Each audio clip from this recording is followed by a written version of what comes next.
चंडीगढ़ से स्वामी आशुतोष जी ने पूछा है, हमारे कर्म बंध कैसे निर्मित होते हैं, इनसे मुक्त होने का क्या उपाय है। पहली बात, ये जो संसार है ये कार्मिक नियम से चलता है, लॉ ऑफ कर्म, जिसके लिए गोस्वामी तुलसीदास कहते हैं कर्म प्रधान विश्व रचि राखा। कर्तार ने, कर्ता पुरुष ने इस संसार को किस पर आधारित किया है? कर्म पर। जो जस करई सो तस फल चाखा। जो जैसा कर्म करता है वैसा ही उसको फल मिलता है। बोया पेड़ बबूल का तो आम कहाँ से होए। अगर तुम बबूल के कांटे बोओगे तो और सोचो कि उस पर आम फलेगा मीठा मीठा, ऐसा तो कभी नहीं होता है। कर्म प्रधान, कार्मिक नियम पर यह सब कुछ आधारित है। और कार्मिक नियम क्या है? कर्म तीन प्रकार के हमारे होते हैं। एक संचित कर्म है, एक प्रारब्ध कर्म है और एक क्रियमान कर्म है। संचित कर्म क्या है? जो भी कर्म हम यहाँ पर करते हैं वो जमा होता जाता है, और केवल एक जन्म की बात नहीं है। जो भी जन्म हमने जिए हैं वो सब हमारे उसमें, जो अच्छे कर्म किए वो भी, जो बुरे कर्म किए वो भी, वो सब संचित हो जाता है। हमारी जो एक तरह से पर्सनल लाइब्रेरी होती है, जन्म पत्री कह लो, वो स्पिरिट वर्ल्ड में, आत्मिक लोक में वो मेंटेन होता है। हमारा बायोटेप जिसको कह सकते हो, उसमें सब कुछ है। जैसे एक फिल्म लगातार चल रही है और वो कैमरा में ऑन है, तो कैमरा ऑन है और हमारे भीतर टेप भी है, सबकॉन्शियस, वो लगातार रिकॉर्ड हो रहा है कि क्या कर रहा है, और वो बायोटेप जमा होता जाता है और संचित कर्म की कोटि में आता है। अब जो इस जन्म में हम आते हैं, अब किन किन संचित कर्मों को परिणाम हमको भोगने हैं वो लेकर के यहाँ पर आते हैं। और वो जो गाइडलाइन है, वह जो ब्लूप्रिंट है जिसको हमको इसी जन्म में जीना है, उसको हम कहते हैं प्रारब्ध कर्म। प्रारब्ध कर्म। और फिर तीसरा क्रियमान कर्म, अर्थात कि अभी जो कर्म हम कर रहे हैं तो उसको कहते हैं क्रियमान कर्म। अब तुम्हारा संचित कर्म पर कोई अधिकार नहीं है, प्रारब्ध कर्म पर कोई अधिकार नहीं है, लेकिन ये जो क्रियमान कर्म है इस पर हमारा अधिकार है।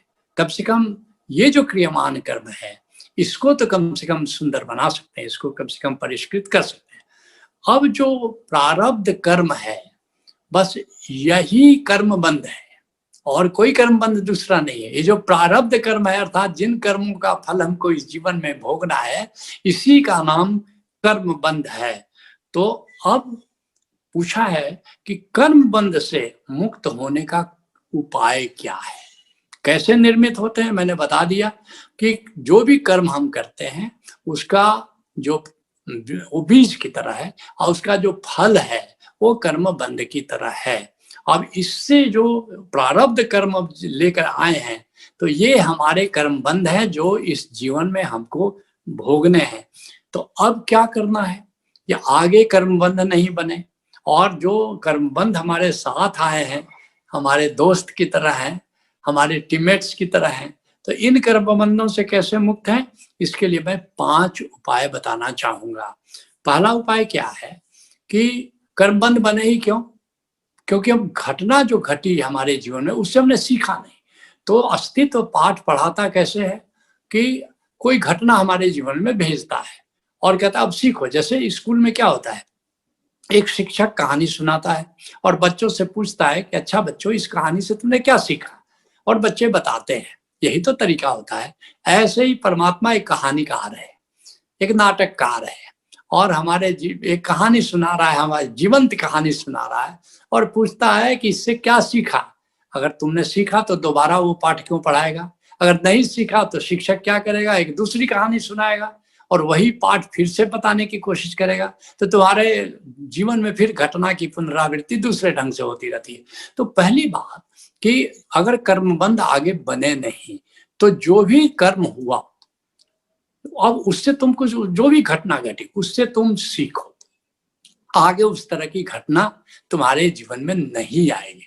अगर कोई बढ़िया घटना घटी तब तो फिर बढ़िया ही घटना है, लेकिन अगर कोई प्रतिकूल घटना घटी तो अब सीखो ताकि वह प्रतिकूलता तुम्हारे जीवन में दोबारा नहीं आए। तो पहली बात। दूसरी बात क्या है, सब धर्मों में इसका प्रावधान है कि अगर कोई गलती हो गई तो 10 काम करोगे तो ये गलत होगा, ये परमात्मा भी जानता है, ये अस्तित्व भी जानता है। तो फिर क्या करो, प्रायश्चित करो, प्रायश्चित करो कि हे परमात्मा, हमसे पता नहीं ऐसी गलती हो गई, ऐसी गलती हम आगे नहीं करें, तुम क्षमा कर दो। और अस्तित्व क्षमा करता है अगर सच्चे दिल से तुमने प्रायश्चित किया। इसलिए देखो, ईसाई धर्म में भी कॉन्फेशन होता है, कॉन्फेशन होता है। इसी तरह से हिंदू धर्म में भी प्रायश्चित का प्रावधान है।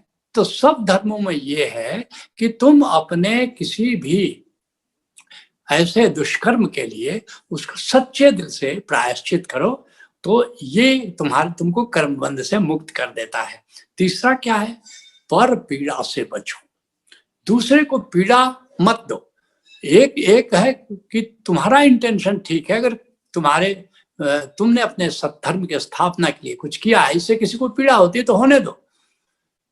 कह रहीम कैसे निभे बेर केर को संग, वह रस झूमे आपने उनके फाटत अंग। बेर के पेड़ का और केले के पेड़ का संग कैसे निभेगा? वो तो मस्ती में बेर का पेड़ झूम रहा है, केले का पत्ता फट रहा है तो फट रहा है। तो इंटेंशनली किसी को पीड़ा मत दो, क्योंकि वास्तव में कि परहित सरिस धर्म नहीं भाई, पर पीड़ासन नहीं अरमाई।